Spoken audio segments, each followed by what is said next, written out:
A aliança entre os aliados para impor sanções e exercer pressão tornou-se um método comum dos Estados Unidos para manter sua hegemonia. China, Rússia e Irã são algumas das vítimas dessa estratégia, mas nenhum país sofreu tanto quanto a Coreia do Norte, que tem enfrentado sanções ocidentais por 76 anos. Então, como a Coreia do Norte, isolada pelo Ocidente, sustenta seus 260 mil cidadãos? Após a guerra, as forças das Nações Unidas não conseguiram nada e voltaram para casa, resultando na formação de dois países separados na Península Coreana, considerando a região um ponto estratégico conhecido como Balcãs do Oriente.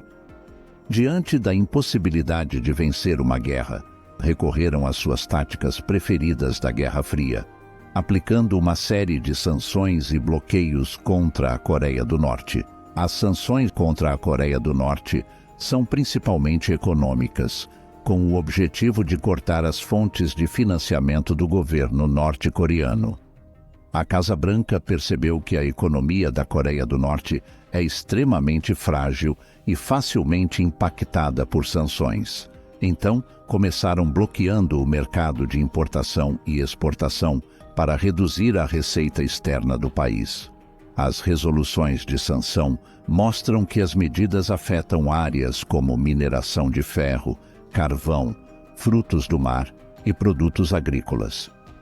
Além disso, em parceria com o Japão e a União Europeia, impuseram sanções conjuntas às empresas norte-coreanas, exigindo que suspendessem suas relações comerciais e financeiras com a Coreia do Norte, efetivamente limitando a transferência de fundos internacionais e bloqueando o fluxo de capital. Também interromperam o fornecimento de energia para a Coreia do Norte, que já é um país pequeno e com poucos recursos naturais, como minério de ferro e carvão, que dependem de importações. Com a desculpa de uma crise nuclear, através das Nações Unidas, apresentaram propostas de sanções energéticas, como as resoluções que restringem o fornecimento de petróleo, gás natural e condensados, limitando a quantidade de petróleo que a Coreia do Norte pode importar para não mais que 500 mil barris por ano. Isso, para um país que depende inteiramente de importações de petróleo, representa uma crise energética grave. Os EUA também pressionaram a China para interromper o fornecimento de energia à Coreia do Norte, na tentativa de sufocar o desenvolvimento industrial do país, mas a China recusou. Além disso, os EUA estenderam suas sanções para terceiros países, aplicando medidas severas contra qualquer nação, empresa ou instituição que realize transações com a Coreia do Norte. Para isso, criaram uma política chamada Alerta Global de Navegação, que adverte sobre o comércio marítimo com a Coreia do Norte, alertando que tais atividades serão duramente reprimidas. Pouco depois da implementação dessa política, 6 empresas chinesas e algumas russas foram colocadas na lista negra. Sob esse bloqueio tão rigoroso, com um sistema econômico frágil e um baixo nível de produção social, o desenvolvimento industrial e científico da Coreia do Norte permanece limitado. A agricultura, que é vital para a sobrevivência de milhões de norte-coreanos, também enfrenta grandes dificuldades.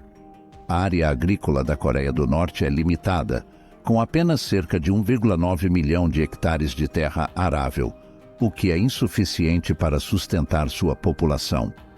Desde sua fundação, a Coreia do Norte enfrenta problemas de escassez alimentar, agravados por desastres naturais nos anos 90, que resultaram em uma severa fome. Os problemas alimentares da Coreia do Norte começaram a surgir logo após a fundação do país. O governo aboliu a propriedade privada da terra em suas reformas iniciais e, em 1958, começou a implementar a Lei de Cooperação Agrícola, aumentando o investimento na infraestrutura agrícola. No entanto, devido ao atraso na infraestrutura agrícola e à escassez de terras, o desenvolvimento agrícola da Coreia do Norte permaneceu estagnado e o país continuou dependendo da ajuda da China e da União Soviética para suprir suas necessidades alimentares até a década de 1980. Somente na década de 1980, com o apoio maciço da China, a Coreia do Norte conseguiu mecanizar parte de sua agricultura. Em 1987, a produção de grãos da Coreia do Norte ultrapassou 10 milhões de toneladas pela primeira vez, atingindo o nível mais alto da história, com um consumo per capita de 500 gramas de alimentos por dia.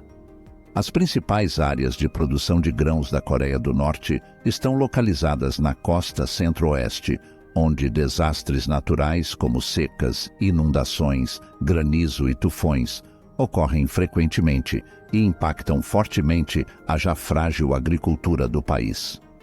Na década de 1990, a produção de alimentos caiu drasticamente devido a uma série de desastres naturais e à crise financeira global de 2008, que elevou os preços dos alimentos. Desde então, a produção de grãos da Coreia do Norte ainda não voltou aos níveis históricos, mantendo-se em torno de 5 milhões de toneladas por ano. Ao longo dos anos, diversas agências governamentais e militares da Coreia do Norte realizaram negócios de comércio exterior, que agora operam sistematicamente e importantes significativamente para as reservas de divisas do país. O comércio exterior da Coreia do Norte inclui tantas atividades legais quanto ilegais, além de operações em áreas cinzentas para contornar as sanções impostas pelo Ocidente. Outra fonte importante de divisões para a Coreia do Norte é o envio de trabalhadores para o exterior. Desde que Kim Jong-un assumiu o poder, o governo intensificou o envio de trabalhadores para países como China, Rússia e África. Embora as Nações Unidas não tenham números precisos sobre a quantidade de trabalhadores norte-coreanos no exterior, estima-se que o governo de Pyongyang arrecade até 2 bilhões de dólares por ano, com taxas cobradas desses trabalhadores. A exportação de armas e serviços relacionados também é uma importante fonte de receitas para a Coreia do Norte. Sob a liderança de Kim Jong-un, o país se tornou um exportador de armas, com destinos como a América do Sul e África. Se, no entanto, essa fonte de receita tem diminuído devido às avaliações internacionais, mas é provável que as entregas tenham se tornado mais clandestinas, já que as resoluções das Nações Unidas não proíbem completamente a exportação de armas convencionais. Nos últimos anos, a Coreia do Norte tem explorado meios indiretos para continuar exportando armas, como ajudar a Etiópia a construir fábricas de armamentos ou fornecer treinamento militar a países como Angola. Os relatórios de avaliações da ONU mostram que, apesar das medidas rigorosas, a Coreia do Norte encontrou maneiras de contornar as avaliações, melhorando suas técnicas para ocultar ações no exterior e driblar o rastreamento de negociações. Como afirmamos alguns estudos, tentar excluir a Coreia do Norte da economia global apenas a forçar a buscar novas maneiras de evitar as avaliações.